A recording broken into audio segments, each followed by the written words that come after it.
Unsold mysteries എല്ലാവർക്കും ഇന്നും കേൾക്കാൻ വളരെയധികം താല്പര്യമുള്ളൊരു കഥയാണ് അല്ലെങ്കിൽ കാര്യമാണ് അല്ലേ? അപ്പം അങ്ങനെ ഒരു മിസ്റ്ററിനെ പറ്റി നമുക്കൊന്ന് ചർച്ച ചെയ്യാം. ഈ സംഭവം നടക്കുന്ന റഷ്യയിലാണ്. 1959 കാലഘട്ടത്തിൽ റഷ്യയിൽ നടന്ന ഒരു മിസ്റ്ററിയാണ്, അല്ലെങ്കിൽ ഒരു സംഭവത്തിനെ പറ്റിയാണ് പറയാൻ പോകുന്നത്. മറ്റൊന്നുമല്ല, 9 പർവ്വതാരോഹകർ അല്ലെങ്കിൽ ഹൈക്കേഴ്സ്, 9 ഹൈക്കേഴ്സ്, സുഹൃത്തുക്കളായിട്ടുള്ള 9 ഹൈക്കേഴ്സ് ചേർന്ന് റഷ്യയിലെ മഞ്ഞു മൂടി കിടക്കുന്ന തണുത്തുറഞ്ഞൊരു മലയിലേക്ക് ഹൈക്കിങ്ങിന് പോവുകയാണ്, പർവ്വതം കയറാൻ പോവുകയാണ്. അവർ കയറി ഒരു സ്ലോപ്പ് ആയിട്ടുള്ള പ്രദേശത്ത് എത്തുന്നു, അല്ലെങ്കിൽ ഒരു എന്താ പറയുക, ഒരു ക്ലിഫിന്റെ ഏരിയയിലേക്ക് എത്തുന്നു.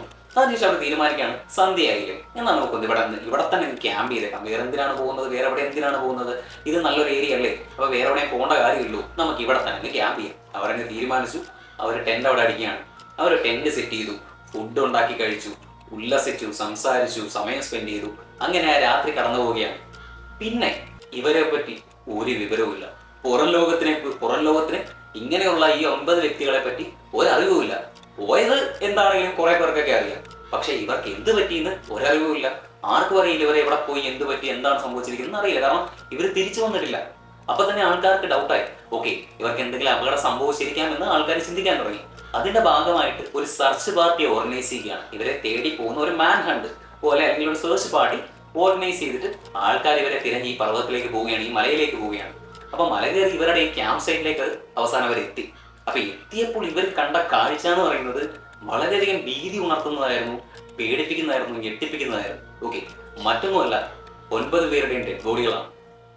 ഡെഡ് ബോഡികൾ തന്നെയാണ്, മനസ്സിലായോ? അതും വളരെ എന്താ പറയുക, ക്രൂവലായിട്ടുള്ള രീതിയിൽ കൊല ചെയ്യപ്പെട്ട രീതിയിൽ കിടക്കുന്ന 9 ഡെഡ് ബോഡികൾ. അപ്പം ആ ടെന്റിനെ എടുത്തു നോക്കുകയാണെങ്കിൽ തന്നെ അവരുടെ ടെന്റ് ഉൾവശത്ത് നിന്നും കീറിയിരുന്നു. ഉൾവശത്ത് നിന്നും നെടുകെ ടെന്റ് കീറിയിരുന്നു. പുറത്തു നിന്നല്ല, അകത്തു നിന്ന് ടെന്റ് കീറിയിരുന്നു. അങ്ങനെ കീറണമെന്നുണ്ടെങ്കിൽ എന്തോ കണ്ട് ഭയപ്പെട്ട് ജീവൻ മരണ വെപ്രാളത്തിൽ നെട്ടോട്ട് ഓടിയതിൽ അല്ലെങ്കിൽ രക്ഷപ്പെടാനുള്ള ശ്രമത്തിന്റെ ഭാഗമായിട്ടായിരിക്കണമല്ലോ അകത്തു നിന്ന് ടെന്റ് കീറേണ്ട വന്നില്ല. എങ്കിൽ ഫ്രണ്ടിൽ നിന്ന് സിന്ധു പറഞ്ഞാൽ പോയാൽ മതിയല്ലോ. അപ്പൊ സ്വാഭാവികമായിട്ടും എന്തോ അസ്വാഭാവികമായ ഒരു കാര്യം അവിടെ സംഭവിച്ചിട്ടുണ്ടെന്നുള്ളത് അതിൽ നിന്ന് തന്നെ അവർക്ക് വ്യക്തമായി. അതേപോലെ മറ്റൊരു ഇൻട്രസ്റ്റിംഗ് ആയിട്ടുള്ള കാര്യം അവർ ശ്രദ്ധിച്ചതെന്ന് പറഞ്ഞു കഴിഞ്ഞാൽ, ആ മഞ്ഞിൽ അല്ലെങ്കിൽ നിലത്ത് ഫുട് പ്രിന്റ്സ് ഉണ്ട്, കാൽപാടുകളൊക്കെ ഉണ്ട്. അതിൽ ചിലത് ബെയർ ഫുട്ടാണ്, ചെരുപ്പോ കാര്യങ്ങളോ ഒന്നുമില്ല, കാൽപാദം തന്നെയാണ് പതിഞ്ഞിരിക്കുന്നത്. ചിലതിൽ ഒരു ഷൂ മാത്രമേ ഉള്ളൂ, ചിലതിൽ ഒരു സോക്സ് മാത്രമേ ഉള്ളൂ. അപ്പം മരണവെപ്രാളത്തിലുള്ള ഓട്ടത്തിൽ 2 ഷൂ എടുത്തിടാനും 2 സോക്സ് ഇടാനും അല്ലെങ്കിൽ ചെരുപ്പിട്ടോണ്ട് ഓടണമെന്നൊന്നും ആരും ചിന്തിക്കത്തില്ല എന്നുള്ളത് അവർക്ക് മനസ്സിലായി. അപ്പൊ ഇതെന്തോ വലിയ സംഭവം നടന്നിട്ടുണ്ടെന്ന് വീണ്ടും അവർ ഉറപ്പിക്കുകയാണ്. പിന്നെ അവർ ശ്രദ്ധിച്ചൊരു കാര്യം എന്ന് പറയുന്നത് ഈ ഡെഡ് ബോഡീസ് ആണ്.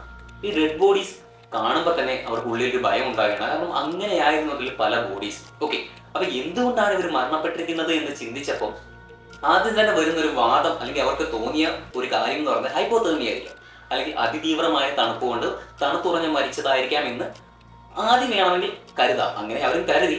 പക്ഷെ ആ വാദം നിലനിൽക്കുന്നല്ലായിരുന്നു. മിനിറ്റുകൾക്കുള്ളിൽ തന്നെ അവർ അതിനെ തള്ളിക്കളഞ്ഞു. കാരണം തണുത്തുറഞ്ഞ ആ പർവ്വതത്തിൽ ആ മരിച്ചു കിടക്കുന്ന 9 പേരിൽ ഒരു ഡെഡ് ബോഡിയിൽ 3rd ഡിഗ്രി ബേൺ ഉണ്ടായിരുന്നു. അതായത് പൊള്ളൽ എന്ന് പറയുമ്പോൾ പല തരത്തിൽ അതിനെ കാറ്റഗറൈസ് ചെയ്യാം. ഈ പറയുന്ന 1st ഡിഗ്രി ബേൺ അല്ല 2nd ഡിഗ്രി ബേൺ എന്നൊക്കെ പറഞ്ഞ് താരതമ്യേന തീവ്രത കുറഞ്ഞ രീതിയിലുള്ള പൊള്ളലുകളുണ്ട്.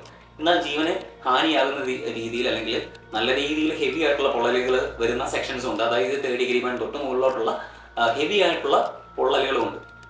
അപ്പം അതിൽ ഒരു dead body 3rd degree burn ഉള്ളതായിരുന്നു. അപ്പോൾ ആ തണുത്തുറഞ്ഞ പർവ്വതത്തിൽ 3rd ഡിഗ്രി ബേണോടുകൂടി ഒരു ബോഡി കിടക്കണമെന്നുണ്ടെങ്കിൽ തീർച്ചയായിട്ടും അത് അസ്വാഭാവികമാണ്. അപ്പം പൊള്ളലേറ്റൊരു മനുഷ്യൻ തണുത്തുറഞ്ഞ് മരിക്കില്ല എന്നുള്ളത് തീർച്ചയാണ്. അപ്പൊ അതുകൊണ്ട് തന്നെ അവർ ഈ തണുത്തുറഞ്ഞ് മരിച്ചു എന്നുള്ള വാദം പൂർണ്ണമായും തള്ളിക്കളയാനുണ്ടായത്. അതിനുശേഷം അവർ നിരീക്ഷിച്ചപ്പോൾ മനസ്സിലായ കാര്യം എന്ന് പറയുന്നത് പല ബോഡികളും അടിവസ്ത്രത്തോടെയാണ് കിടക്കുന്നത്. അതേപോലെ തന്നെ നിഗൂഢമായിട്ടുള്ള മറ്റൊരു കാര്യം എന്ന് പറയുന്നത് അതിൽ ഒരു ബോഡിക്ക് നാക്കില്ലായിരുന്നു. അതേപോലെ തന്നെ ഒരു ബോഡിയിൽ വൊമിറ്റ് ചെയ്തിരുന്നു, അതായത് ബ്ലഡ് വായിൽ നിന്നും വൊമിറ്റ് ചെയ്ത സ്ഥിതിയിലായിരുന്നു ഒരു ബോഡിയോടെ ഉണ്ടായിരുന്നത്. അതേപോലെ തന്നെ ഇവരുടെ വസ്ത്രങ്ങളിൽ റേഡിയോ ആക്റ്റീവ് മെറ്റീരിയൽസ് ഡിറ്റക്ട് ചെയ്തിട്ടുണ്ട്, അല്ലെങ്കിൽ റേഡിയോ ആക്റ്റീവ് ആയിരുന്നു ഇവരുടെ വസ്ത്രങ്ങളെന്ന് കണ്ടെത്തുകയാണ് ഉണ്ടായത്. അപ്പം ആലോചിക്കണം, ആ ഒരു മഞ്ഞുമലയിൽ എവിടെ നിന്നാണ് റേഡിയോ ആക്റ്റീവ് ആയിട്ടുള്ള മെറ്റീരിയൽസ് വരുന്നത്, അല്ലെങ്കിൽ എങ്ങനെയാണ് അവരുടെ വസ്ത്രങ്ങൾ റേഡിയോ ആക്റ്റീവ് ആകുന്നത്, ഇത്ര പൈശാചികമായ രീതിയിൽ ആക്രമണം നേരിടുന്ന രീതിയിൽ എങ്ങനെയാണ് അവർ മരണപ്പെടുന്നത്, അതിലുള്ള വ്യക്തിയുടെ നാക്കെവിടെ, അല്ലെങ്കിൽ അതിലൊരു വ്യക്തിയുടെ വായിൽ നിന്ന് എങ്ങനെയാണ് ഇത്രയും ബ്ലഡ് വന്നത്. അപ്പം അങ്ങനെ ഒരുപാട് കാര്യങ്ങൾ ആലോചിക്കുമ്പോൾ അവർക്ക് തന്നെ വട്ടുപിടിക്കുകയാണ്. അവർ തന്നെ ഒരു ഉത്തരം കിട്ടാതെ കുടഞ്ഞു മറിഞ്ഞു പോകുന്ന ഒരവസ്ഥയിലേക്ക് കാര്യങ്ങൾ എത്തുകയാണ്. അപ്പം ഇതിന് പ്രധാനമായിട്ടും ഉടലെടുത്തൊരു വാദം എന്ന് പറയുന്നത് KGB, റഷ്യയിലെ രഹസ്യാന്വേഷണ ഏജൻസിയായ അല്ലെങ്കിൽ ചാര സംഘടനയായിട്ടുള്ള KGB ആ കാലഘട്ടങ്ങളിൽ പല പരീക്ഷണങ്ങളും റഷ്യയിൽ നടത്തിയിട്ടുണ്ട്. ഈ പറയുന്ന റേഡിയോ ആക്റ്റീവ് മെറ്റീരിയൽസ് അല്ലെങ്കിൽ ന്യൂക്ലിയർ റിയാക്ടറോ അല്ലെങ്കിൽ ന്യൂക്ലിയർ പരമായിട്ടുള്ള കാര്യങ്ങളെ ബന്ധപ്പെടുത്തിയും അല്ലെങ്കിൽ വളരെ പൈശാചികവും നികൃഷ്ടവുമായ അല്ലെങ്കിൽ ക്രൂരമായിട്ടുള്ള രീതിയിലുള്ള പല പരീക്ഷണങ്ങളും റഷ്യ അടക്കമുള്ള പല രാജ്യങ്ങളും, ജർമ്മനി, റഷ്യ, ജപ്പാനൊക്കെ തുടങ്ങി പല രാജ്യങ്ങളിലും നടന്നിരുന്നു. അപ്പോൾ അങ്ങനെ ഏതെങ്കിലും ഒരു പരീക്ഷണത്തിന്റെ ഭാഗമാവാം ഒരു പക്ഷേ ഈ റേഡിയോ ആക്റ്റീവ് ആയിട്ടുള്ള മെറ്റീരിയൽസ് അവിടെ ഡിറ്റക്ട് ചെയ്യുന്നതെന്ന് ചിലരൊക്കെ വാദിക്കുകയാണ്, ചിലർ ആർഗ്യൂ ചെയ്യുകയാണ്. എന്നാൽ അതും അങ്ങോട്ട് പൂർണ്ണമായിട്ട് ശരിവെക്കാൻ ആർക്കും സാധിക്കുന്നില്ല. പിന്നെ മറ്റു പലരുടെ വാദം എന്ന് പറയുന്നത് ഒരുപക്ഷെ ഏലിയൻസ് ആവാം, അല്ലെങ്കിൽ എന്തെങ്കിലും ജീവികൾ ആക്രമിച്ചതാകാം. അങ്ങനെയൊക്കെ ചിന്തിക്കുമ്പോഴും എല്ലാം അങ്ങോട്ട് കണക്റ്റ് ആകുന്നില്ല, ചേരുന്നില്ല. ചില കാര്യങ്ങളൊക്കെ ഒറ്റപ്പെട്ട് നിൽക്കുന്ന ആ ഒറ്റപ്പെട്ട് നിൽക്കുന്ന കാരണങ്ങൾ നോക്കുമ്പോൾ ഈ വാദങ്ങൾ ഒത്തുപോവുകയില്ല.